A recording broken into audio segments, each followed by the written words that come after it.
Hello, everyone. Good evening and welcome. My name is Jay Clark. I'm the Rothman Family Curator of Prints and Drawings here at the Art Institute and one of the co-curators along with my colleague Emily Ziemba of the Picasso exhibition. And I'm delighted to welcome you all here today.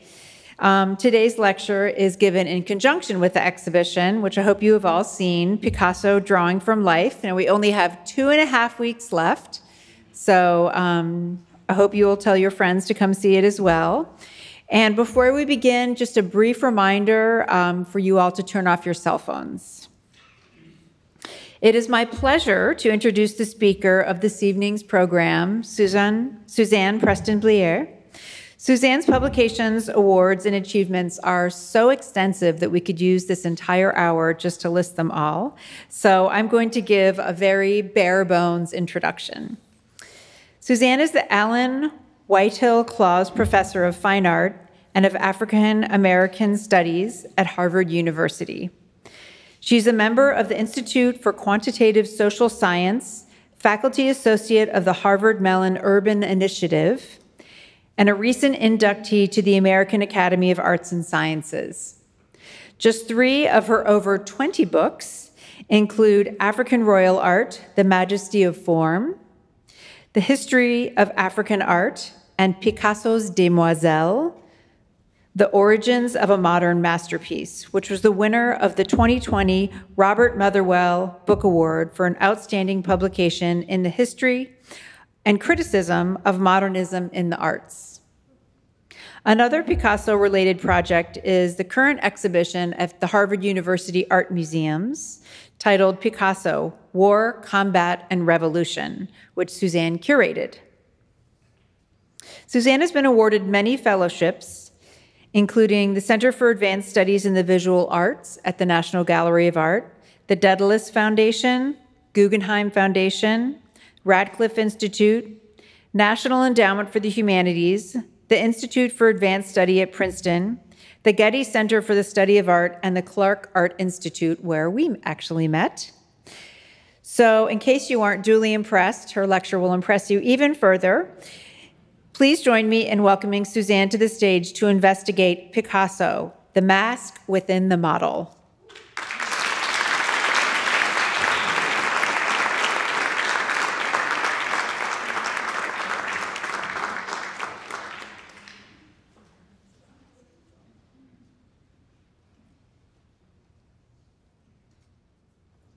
It's such a pleasure to be back in Chicago, and thank you all so much for coming to this lecture.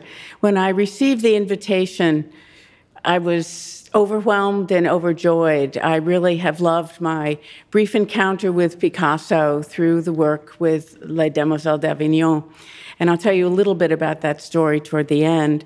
But it's such a wonderful opportunity to retake up Picasso and to look specifically at him in conjunction with this absolutely extraordinary exhibit. And if you haven't had a chance to see it 2 and 3 and 4 times, make sure to do that. These are really absolutely extraordinary works, and it's so wonderful to come into the Art Institute and just see the whole museum full of people. It's just, it's real joy, and equally so in this wonderful exhibit. So let me begin. When we think about Picasso and we think about models and we think about the ways in which he's engaging with other people or even himself, the issue of the mask comes to the forefront just in thinking about how he is interacting and how he is selecting particular details of an individual with which to engage. So let me just quote him here. Should we paint what is on a face, what's in a face, or what hides behind the face? In many respects, he's doing all of these in his works. So I've divided this evening's lecture into 3 parts, and the first is on the referent, on the parts and the sources for his various works. And I'm particularly interested here in thinking about how he selects certain parts of the person in how he's going to engage with that individual. And on the one hand, we can think about in his more abstract works how he's bringing together his own theories of presentation within the context of the individual. And there's a kind of play between the two very often. Or in this wonderful photograph of him with his model, Savette David, we can begin to see also what is it about her, her persona and her presentation that he's particularly looking at. And here, clearly, it's the ponytail, it's her bangs, it's her soft features, and they're often in the works sort of extensions of the bangs that extend down the sides of her face. So he's looking very closely and picking up on certain details that become identified closely with her. In some cases, it's how one is dressed. I mean, we are all here in one way or another putting on a mask of who we really are. I wore a suit jacket, and I wore my lucky necklace for this particular occasion. But this was also something that he and others did a fair amount of thinking through questions of attire or the lack of attire. And of course, he was not the only artist to do so. We all know the works of Rembrandt, Matisse, and others, where personas were defined in part by what they wear. And here for Olga, this was particularly important. One of the things that fascinated Picasso, especially, particularly in women, was hair. And his lover, Fernand Olivier, had long and very thick hair. And in one of my favorite portrayals of her, A Woman with Bent Head from 1906, you can see that her coiffure itself has almost become a mask. If you look at it, you begin to pick out certain elements that almost look face-like within it. And many of his portrayals of her also highlight not only her features, or not even especially her features, but also this element of the hair itself as being almost a living persona of who Fernand herself was. And as you're looking at this, also note how he's using color. So the most important piece of this, in essence, for him, the most enlivened, is the hair itself. If we're talking about hair, think about A Woman with a Helmet of Hair, Madeleine, which you can see on view in the exhibit here, brought up into this beautiful swirl. I love his portrait of Madame Hélène Marmeline, in which the hair itself becomes almost lion-like or spaghetti-like, if you want, in enlivening the painting in particular ways. And his portrait of Jacqueline Roch, here too, the hair becomes almost ram horns in its size, in its complexity, and in the interest in the lines in which he is engaging with it. When we're thinking about Picasso and thinking about sources, it's also important to think about the ways in which he's using other kinds of imagery to offer insight. And I'm showing you this particular image on the left because in 1905, one of the things that I discovered is he begins using books as a critical source for how he's going to engage in other kinds of imagery. And the source for this particular image is a engraving of a woman warrior, an Amazon, that appeared in a British travel account by Richard Burton when he took he traveled actually broadly in the world, and one of the places he went was to the West African kingdom of Dahomey. And he and many of his generation were fascinated with the Amazons. They couldn't imagine that a woman could be active, whether a warrior or otherwise, and still be beautiful and still be attractive. And so this is the frontispiece to the book. And this is one of several of Picasso's works in which he's taken this image as a key figure in others of his work. Here with the barbarous dance, you can see he's flipped her and she becomes a figure who is presenting a dish of fruit. There's, as I say, there's several others as well. He's also even mocking the pretty heinous way in which, in this late 19th century of social Darwinism, Africans were being personified. But we'll look at other books as well that were important to him.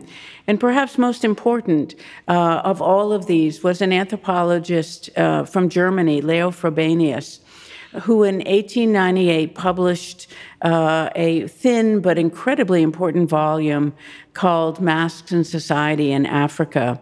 And it was one of the first publications with color lithographs. I actually had read the book a number of times, but I'd read it in graduate school, and I had gone back to the Harvard Anthropological Library to do the last bit of legwork on a book I was finishing on Nigeria, in which Leo Frobenius was a really important figure for me to sort of double-check the notes.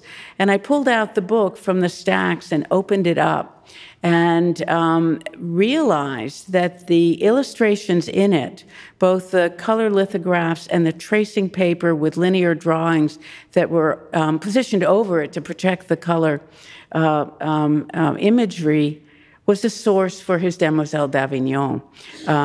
Picasso had not seen, actually, the African masks in the Trocadero or in other places. There were none of the works that he would have seen in Paris at the time.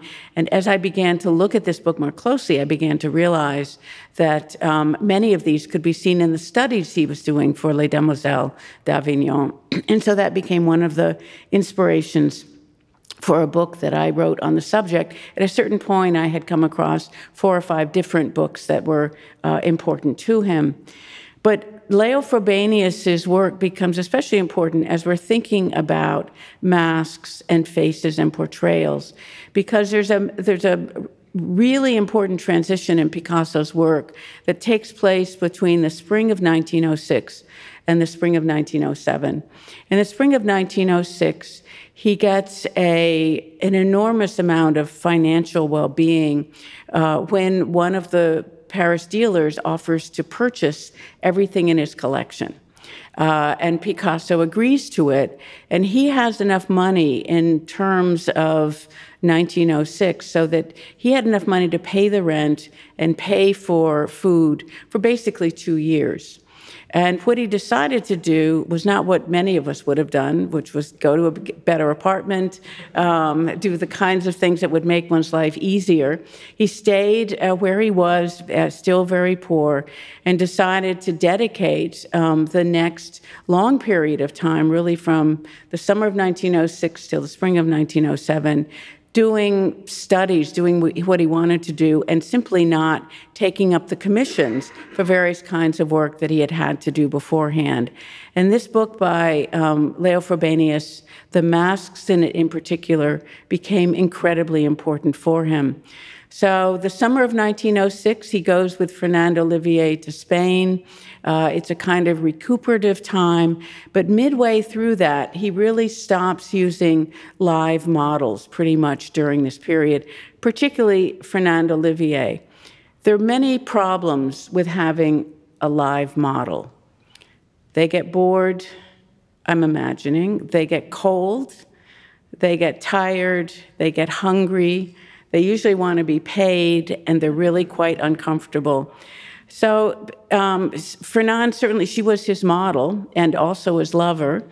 And around the time of sort of midsummer of 1906, he's turning increasingly to book sources, particularly this Leo Frobenius book, as he's re-envisioning her and other figures within this context. And when we look at this beautiful image from the fall of 1906, look at the kind of concave, heart-shaped treatment of the face. Look at the colors that he's using, and look at the ways in which he's beginning to abstract different elements in it. And indeed, many of these images that we're showing here from the Congo were some of those that were most important to Picasso as he was doing these various studies that ultimately gave rise to Les Demoiselles d'Avignon. And you can see the difference in his approaches to the face in these two works here.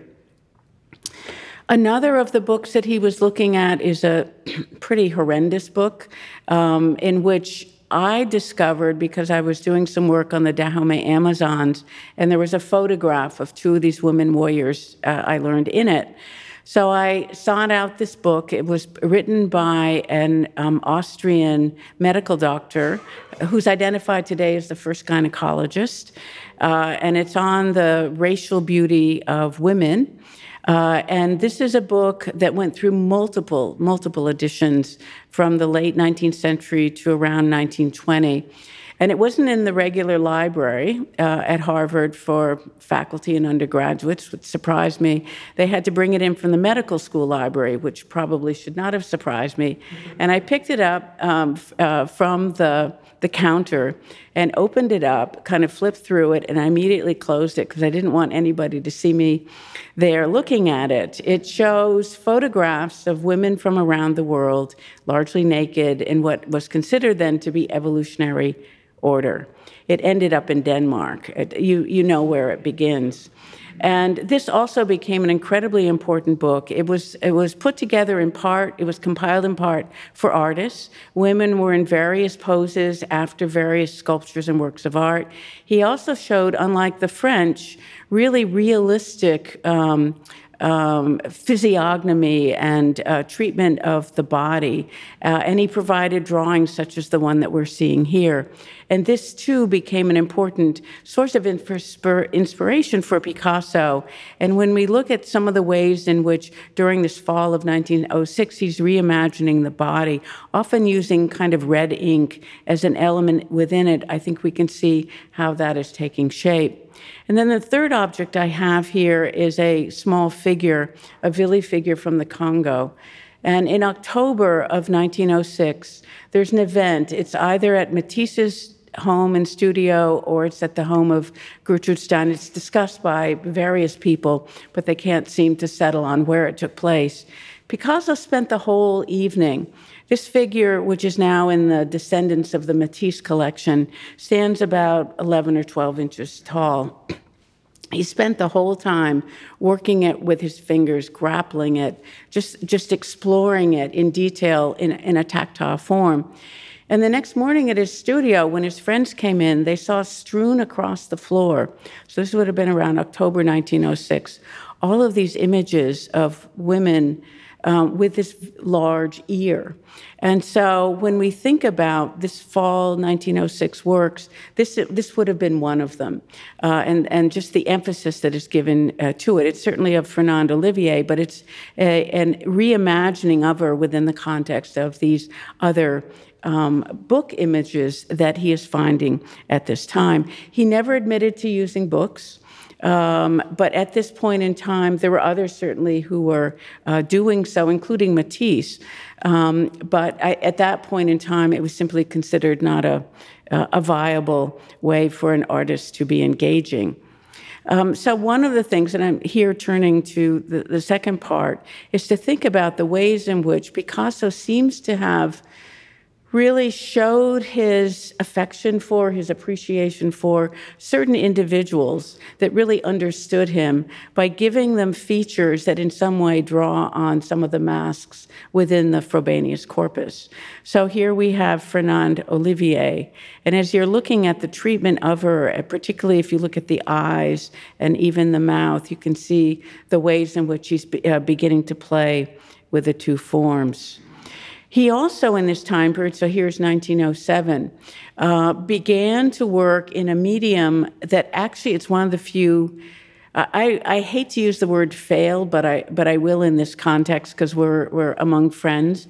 But he tried several wood carvings, and frankly, and this is one of them, and I think it's a really beautiful work, but he did not continue with wood carving, I think because it's a medium that is just so hard to do well. You have to have enormous upper arm strength and enormous agility with your wrist or else you're going to cut off all of the features that you're actually trying to carve. So you've got to be able, a sort of very quick minute, upper arm strength, and then the facility with the wrist and with the fingers as you're holding the adze.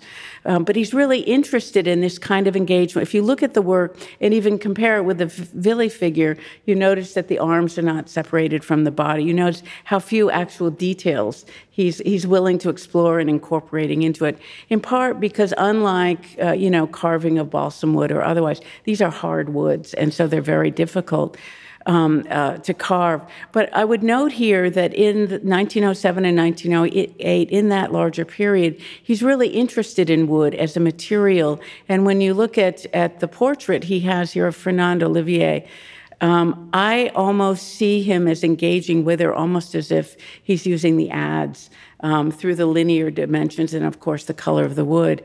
When next you go to the Museum of Modern Art and look at the figure on the right of the standing African, he's taken his paintbrush almost as if it's an adze or a carving tool within the surface of the pigments themselves.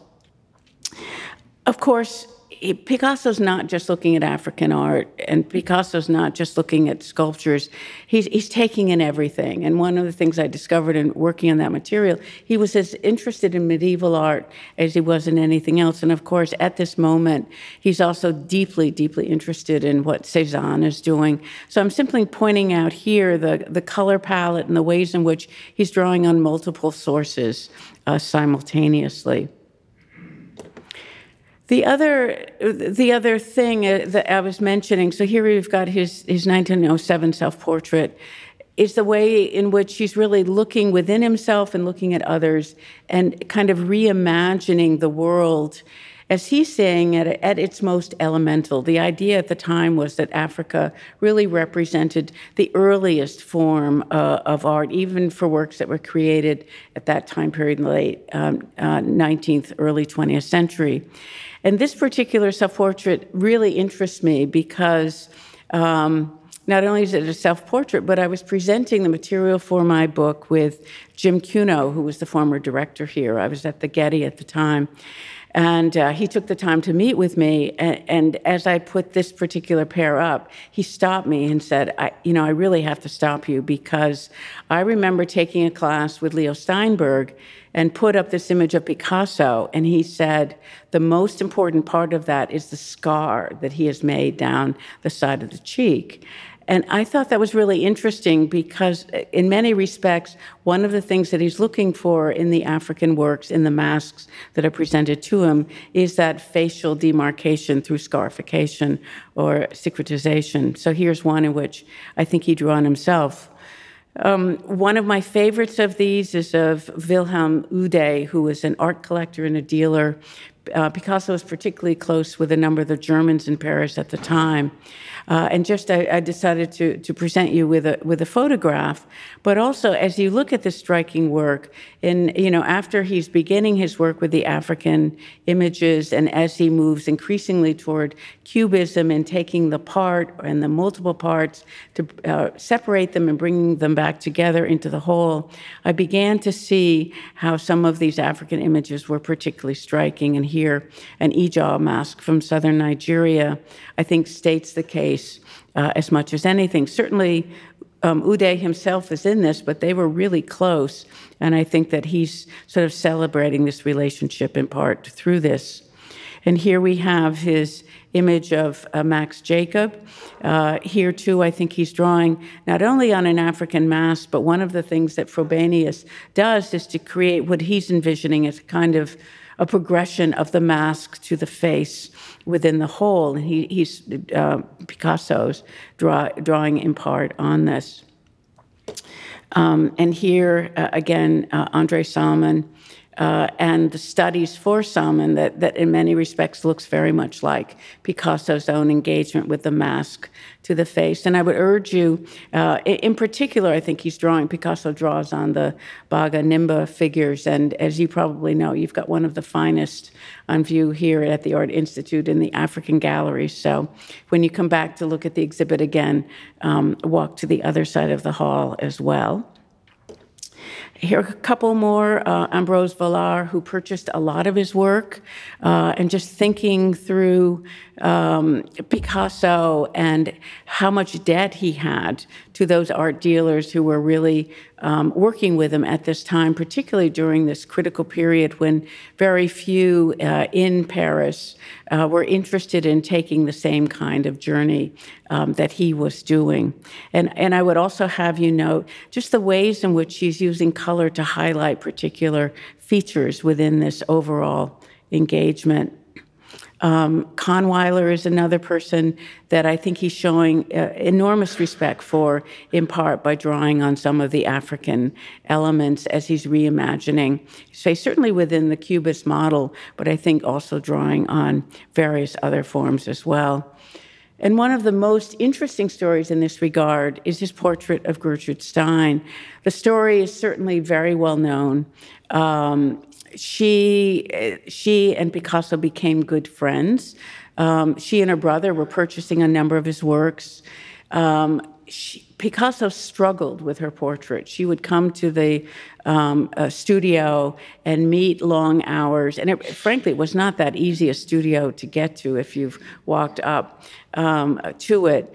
And my sense of it, having read the diaries, is that Fernand Olivier was a key piece of this. Fernand served in part as a translator, and Fernand would read to Gertrude Stein during this. And I think that there may have been a part that in this that Picasso really didn't want to finish it. He wanted to continue with this great relationship with Gertrude Stein. But anyway, this was happening in 1906 before he and Fernand Olivier leave to go to Spain.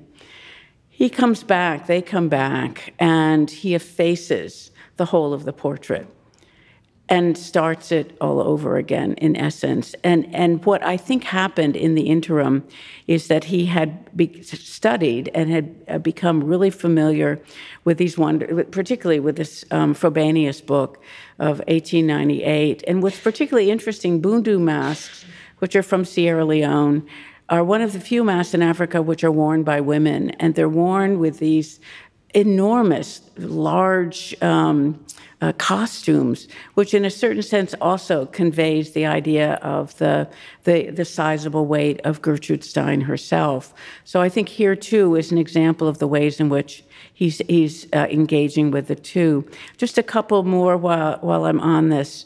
The Juku masks from northern Nigeria are really unique in many features.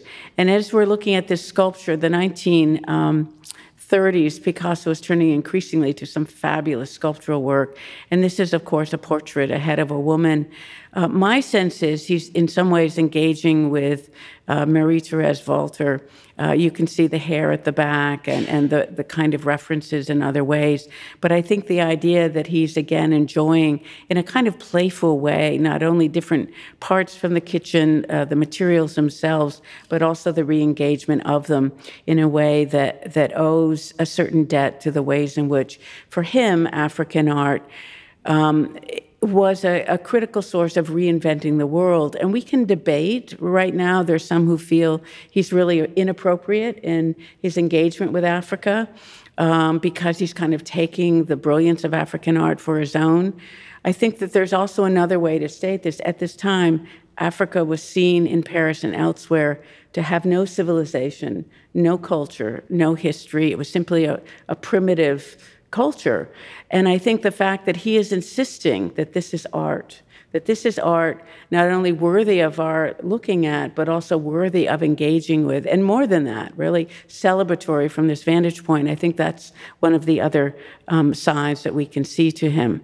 And one of my favorites, Jacqueline with crossed arms, he goes back to this Grabo mask a lot in various of his works, and I think it's a fabulous work. But also, if you look at the ways in which the Grabo have taken the eyes, the conical eyes, and positioned them in the chest, almost as if they're breasts, there's this kind of play in the positioning of various forms. And here, too, in his engagement with Jacqueline, he's showing her in a kind of similar position. While you're looking at this, notice just this enormously long neck, which becomes a key piece of it as well. Part 3, just looking at models and thinking about the ways in which life experience, in addition to just looking, transforms the way he, in particular, is addressing his subjects. And one of the most traumatic things in Picasso's life, and he was somebody who I think let a lot of difficulty just flow off of his back, but was the death of his sister in 1896 as a very young child. And he had made a vow at the time that, I mean, he was incredibly gifted, even early on, and he knew, his family knew he would certainly go incredibly far in the artistic world. But his sister got diphtheria and eventually died, and he vowed that if she would be able to live, then he would basically have to give up his art career. He was willing to do it. And she died, but he never really got over this, the pain of, and that nervousness about his own having children, having an art career, the death of his sister. And I love this portrait in part because when you look at his sister and the doll, between the two of them, in certain respects, I mean, this is very early in his career, the doll looks almost more lifelike. It's the figure that's animated in the canvas, certainly as much as his sister himself. So when I saw this beautiful work of Paloma and her doll on a black background, which you can see in the exhibit, I immediately thought of this work and the ways in which a girl and a doll must have brought him back to that moment and kind of in a very celebratory way, in kind of thinking about the fact that he has been able to succeed in these various realms. And I would note here it's that the photograph is does things to the work that when you see it in the galleries, it doesn't. But you can see that the doll almost recedes into the background. It's a little better lit in the gallery. And so in a sense, there's a kind of reversal here of Paloma being full of life and the doll kind of receding into the background. He and others were also doing really interesting things with engagements with other people through imagery. So one of the works that he gifted to Max Jacob on his birthday was a poem and a drawing of a girl, a young girl, and he's saying to Max Jacob in this poem, it's both of these are in the Harvard Art Museum and are in the exhibit, look, I've given you someone. This is the person I'm giving you. And so there is that kind of play with imagery becoming a persona, becoming a person in certain ways. And the painting, the drawing on the left of a mother and child with hands is an imaginary one. It's an idealized image. It's what he would love to have at some point, being the husband to a woman who's got a child, a sort of loving relationship. Fernand Olivier, with whom he's in a relationship, could have no children. And interestingly enough, on the reverse of this image is a self-portrait of Picasso naked. So does that mean anything? We don't know. Sometimes he ran out of paper and created images on the back. But my guess is that a really loving, a really beautiful relationship such as this, of something he very much wanted, he probably did with considerable care, his self-portrait on the back. Naked, basically, in conjunction with the idea of the sexual act itself as bringing forward a family. And here, too, from the vantage point of photography, we don't really recognize Picasso so much for this, but he was a very good photographer and a very careful one.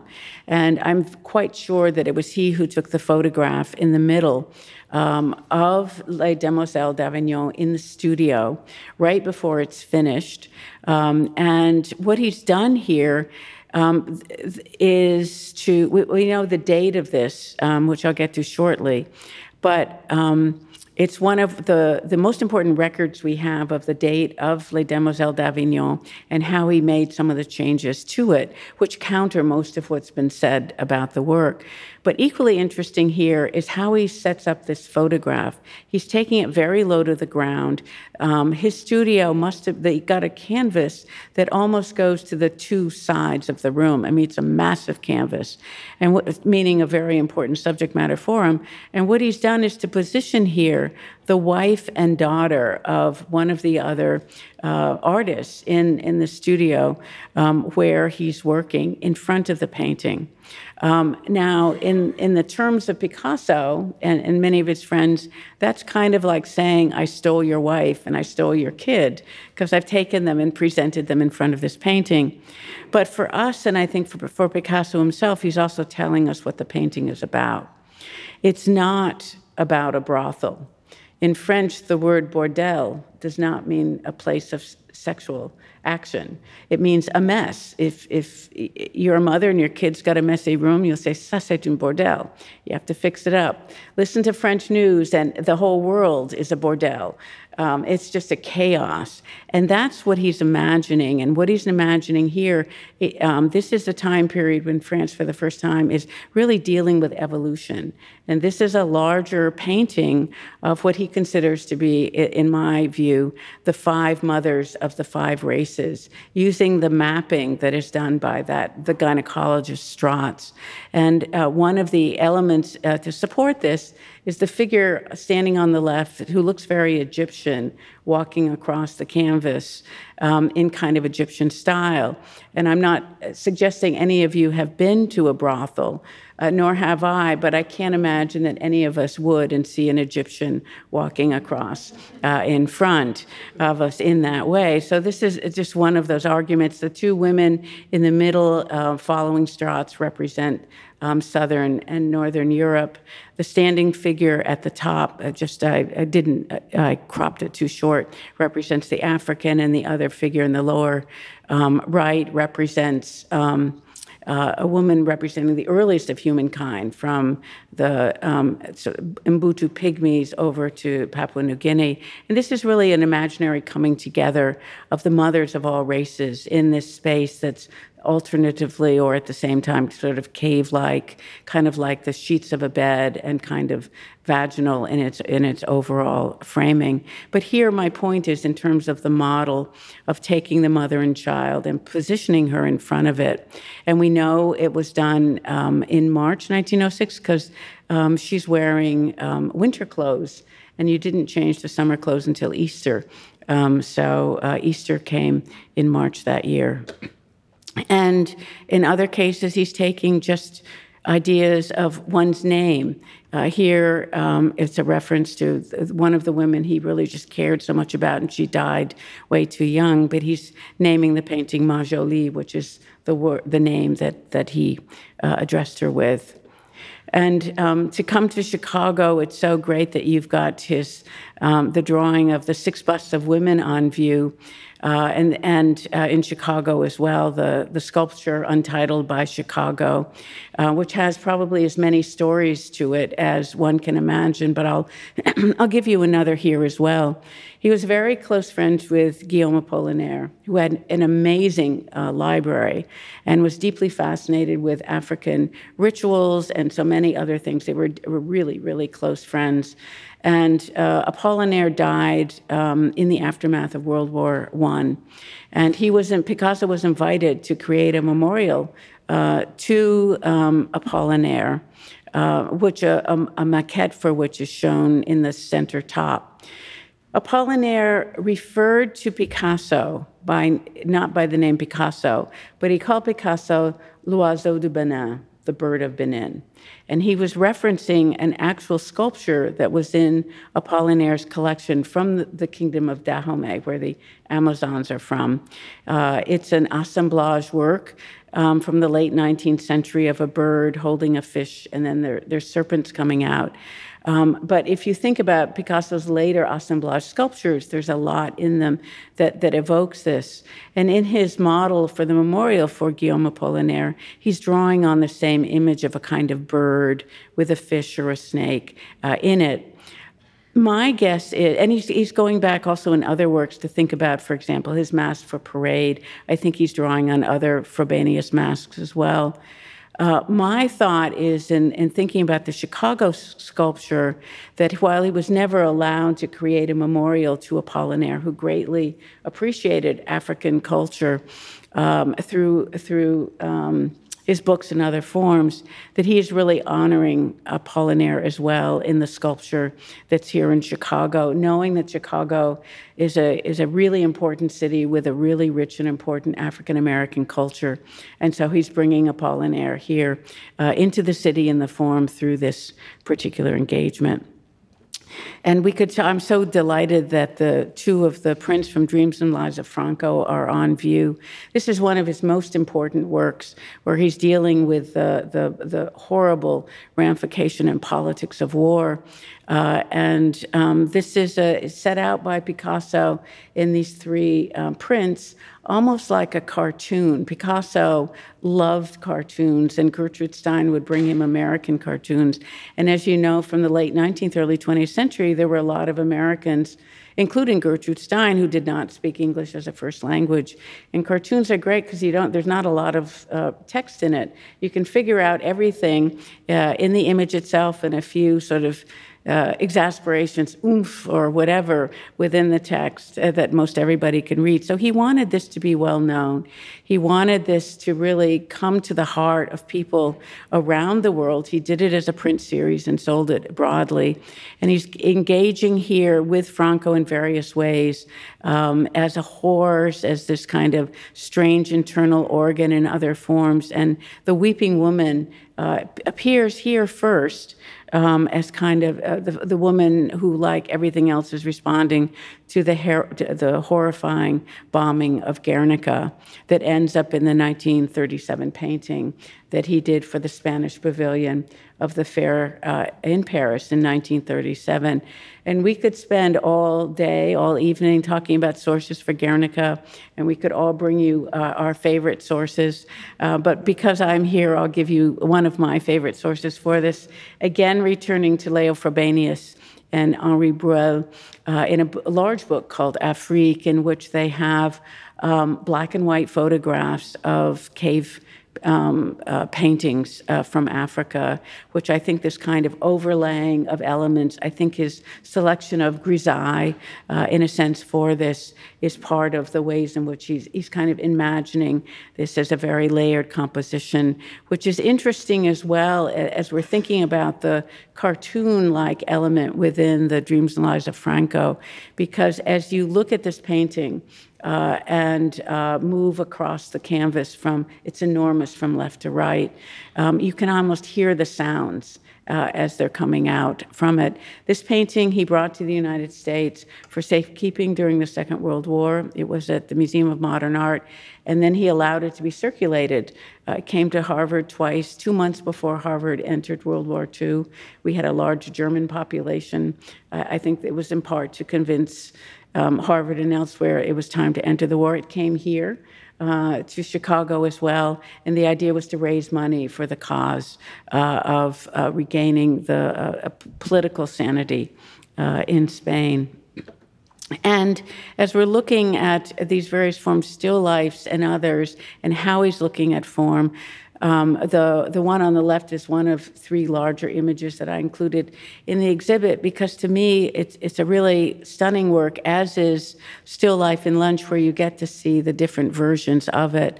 But what strikes me in this particular work about a vase, which kind of references liquid and life and rejuvenation, and then you've got a skull and a book, is how he's decided to make the skull into a kind of cubist image, taking his own re-engagement of the references to life within that. So by way of conclusion, the mask within the model, thinking about the referent and how he's selecting particular parts of the figure, Fernand's hair, among other things, but also costumes, book imagery, actual objects, African and otherwise. The model and the mask and how he's drawing from some of these images. And for him, the mask is not just on the exterior, but also something that is very much within one that kind of comes out in various different contexts, and then modeling through life. And I think the image of Paloma with her doll is particularly striking from that vantage point. And he was deeply, deeply impacted from factors such as death and birth, war, and even still lives. He often brings that complexity into it. But that's the lecture. Thank you very much.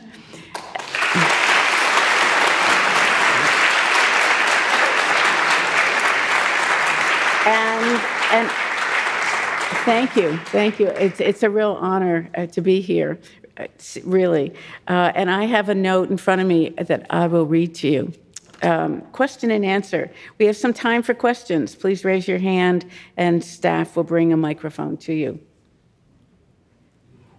So I think we'll wait for the microphone. Oh, and I can also help point.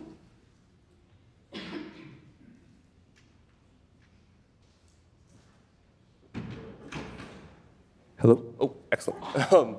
First of all, thank you so much for this incredible lecture. I've never heard Demoiselle read as this kind of, it seems like you say, almost like 18th century emblem style depiction of the world.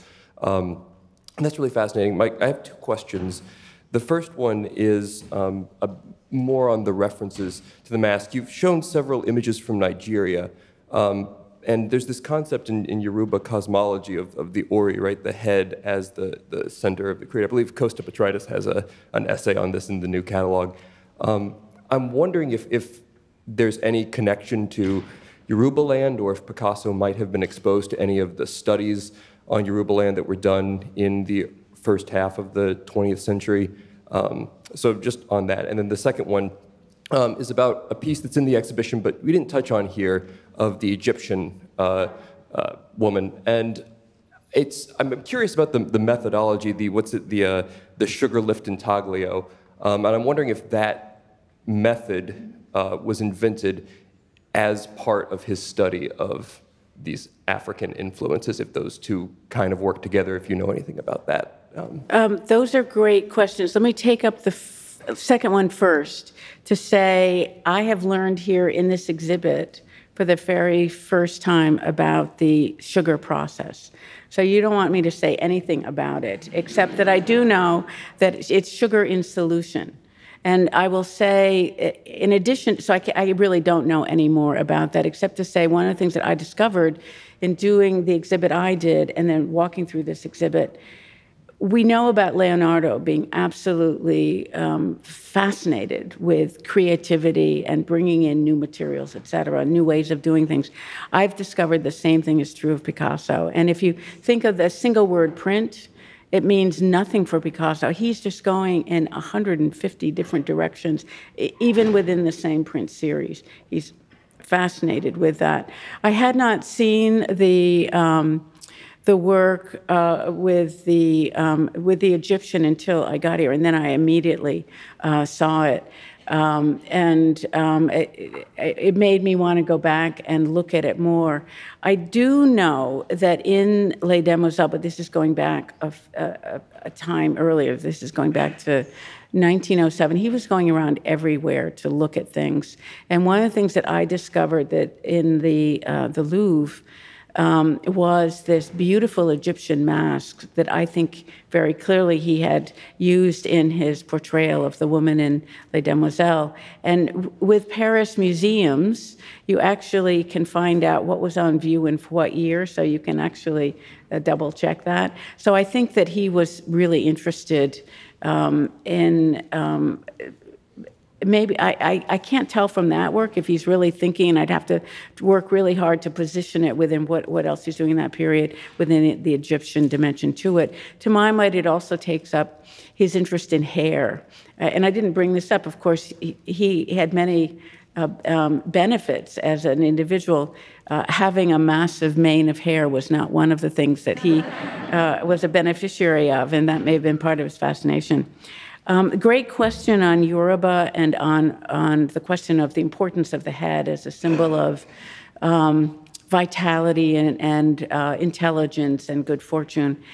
One of the great early scholars of Yoruba was Leo Frobenius. And so I don't think that they ever met, but there were a number of Germans between them.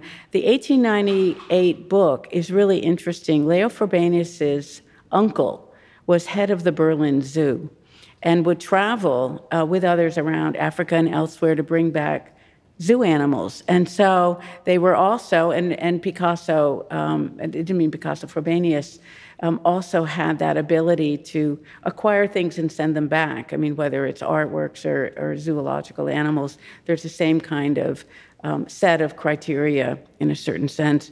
And that 1898 book was his dissertation in Germany, and he failed. He failed twice. He was not from the stature in the family that in Germany at the time would have allowed one to succeed with a doctorate. I only bring that up because I think it's really encouraging to many of us who have failed in one thing or another in life. But it's also, 1898 is before he wouldn't have known, Picasso and Frobenius certainly wouldn't have known each other at that time, and even later, I don't know.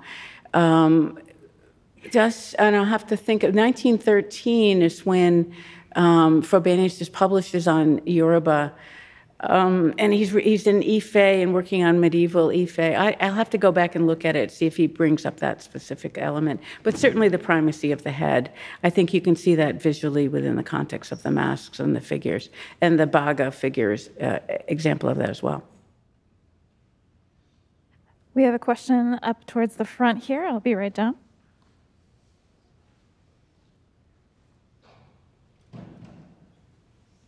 How you doing? So I think I got a couple thoughts and a couple questions. I think the first thing that I have a question about is you speaking on there not being any civilizations during the time, because I have talked to a lot of my artist friends who are also melon, aka black, that have spoke about him being inappropriate with stealing people's art. So I want to know from your perspective what civilizations didn't exist, because that does not make any type of sense to me that he's took all of this time to do history on our people, but like still is not saying that it was from our people when civilizations have exist from eons. Even before the Great Migration, our ancestors were from ancient Kemet. We did do a lot of things that people have constantly stolen, but is not admitting to. So I'm just trying to figure out first what civilizations didn't exist. That's a really great question, and let me answer it in a couple ways. And of course, this was not Picasso's view. It's definitely not my view. But it was the view of many, too many, in the late 19th century. And I think you can couple it with just the horrors of international slave trade. In the medieval era, so in the 11th to 14th century, Africa was the center of the world. The richest man in the world, as you know, was Mansa Musa, who spent so much and gave away so much money on the Hajj that he caused a global economic crisis. Africa was at the center. I think by the time culture, a group of individuals are engaging in slavery, in the slave trade, I don't know how, and often justified within religion, I don't know how one does that without completely denigrating the populations in which one is engaging with. So it was from that vantage point that largely Africa was seen as a place that had no writing, which is not true. There are various forms of writing that have long existed there, that had no history. The false assumption was, you know, an artwork that came out or that was created in 1920 was the same as something that might have been created in the year 900 BC, that Africa didn't change, that if it did change, it was only through mistake. These are all false. They're terribly derogatory, false views. And my sense is that Picasso, in part, was out to change that. Leo Frobenius was as well. Frobenius was unique in his travels and his writing on Africa, and being one of the very few who actually was trying to create a history of civilizations by looking at the complementarity between particular types of art forms and cultures over a broad stretch of land, with the idea of creating a sense of cultural circles or cultural milieu. So it's one of those things that I think that that one is still struggling with, the history of derogation, the history of really detrimental personification of individuals and of cultures. And my argument would be, and I've certainly written on this, places such as the Yoruba, but there are many others as well, the kinds of achievements in art that they have made, pure copper, life-size figures cast, which no artists from Renaissance Europe or from China have ever been able to do, because copper is so soft and so difficult to cast. So that is not my view. And I think that part of what Picasso was doing was to, in his own way, counter it, in his own way, trying to find for himself a means to completely reshape the history of art into something that was very new. And something that would, in fact, be much more engaging with the world at large. Other artists were bringing in, Japanese and other arts, and Picasso, for his part, was engaging in Africa. We can look at, Matisse was doing some of this. The architect Corbusier certainly was engaging with this as well. So there are many. Thank you. We have time for one more question, and I'll grab it right here in the middle.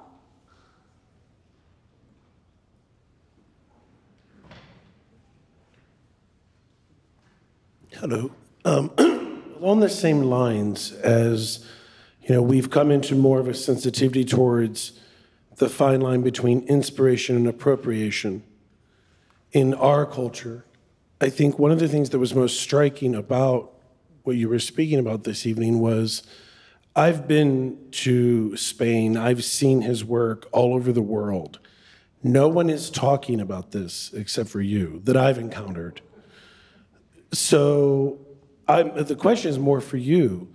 In your process as someone who's intensely knowledgeable, what has it been like for you speaking amongst the art community globally about such a renowned artist and that fine line of inspiration and appropriation? That's such a hard question. That is so hard. I'm glad we're going out for dinner. I get a drink after this question. Okay. Well, I think there's several things that, and then I'll get to me. One of the things that happened after the Primitivism show at the Museum of Modern Art in 1984, where the curator was really looking to find the sources, the actual sources in African and Oceanic and pre-Columbian Native American art for the works in question, and didn't find any African works because there were none. But in the aftermath of that, and certainly with Leo Steinberg, who wrote brilliantly on Les Demoiselles, there's a removal entirely of Africa from Picasso and from his oeuvre. If you reread Leo Steinberg, Africa doesn't, how can you have Africa when you've got a brothel? It simply does not exist.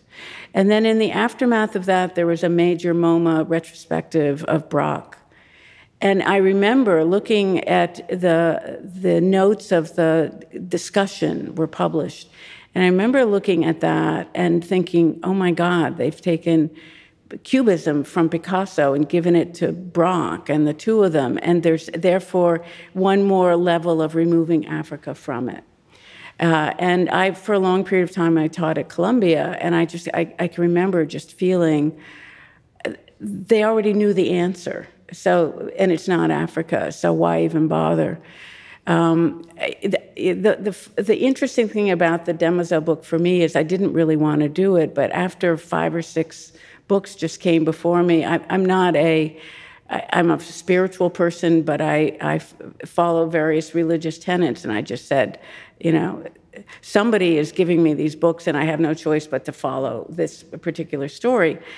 But to say that I had colleagues who are contemporary and modern art historians willing to read the book or ever referencing it, I think I'm an outlier. I'm an interloper. I think that that people don't really want to change that story.